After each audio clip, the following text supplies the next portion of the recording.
Des bijoux faits main ou encore de vieux vinyles transformés en horloges.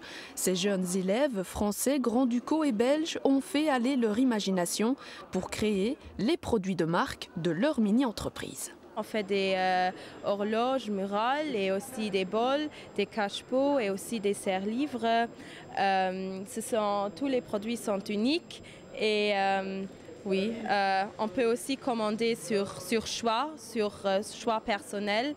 Et voilà. Déjà vendu quelque chose pour l'instant? Pour l'instant, on a vendu une horloge murale. Et voilà, maintenant les gens viennent et le chorus, se remplit, oui.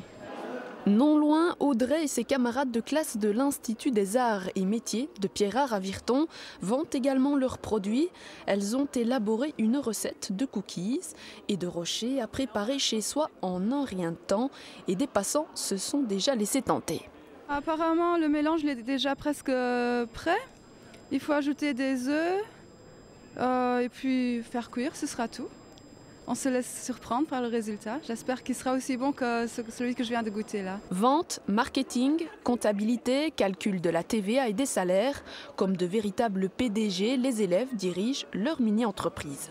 Ils choisissent le produit, ils le développent, ils vont créer la publicité, ils vont créer le packaging, ils vont vraiment gérer la comptabilité comme une vraie entreprise. Et à la fin de l'année, alors, on rembourse les actionnaires qui ont investi 7 € dans leur entreprise. Le but, c'est avant tout de vivre une expérience et ça leur sert notamment, par exemple, en termes d'orientation, souvent au niveau de leurs études.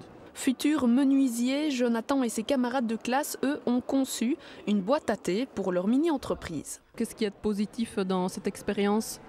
On a appris à travailler avec les miroitiers de notre classe, déjà, c'était pas gagné. Et puis à gérer l'entreprise, c'est difficile. Chacun a des rôles bien précis? Rôle précis, oui, dans l'entreprise, il faut que chacun respecte l'autre, les autres. Et le tien, c'est lequel? PDG. Ça nous dit comment ça se passe dans la vraie vie, quoi. Comment ça se passe? Comment ça se passe pour vous? Faut gérer les comptes, c'est chiant, et puis voilà. Cette expérience, qu'est-ce que ça t'a apporté, toi, et qu'est-ce que ça t'apporte? Beaucoup plus de maturité. Savoir gérer les choses, être plus mature. Voilà. Tu aimerais toi aussi créer ta propre entreprise? Ah oui, si possible, dans quelques années, pourquoi pas.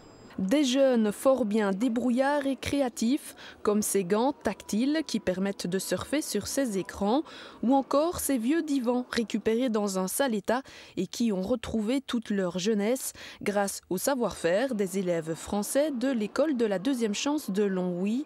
Et il n'y a pas que les passants qui se sont laissés tenter.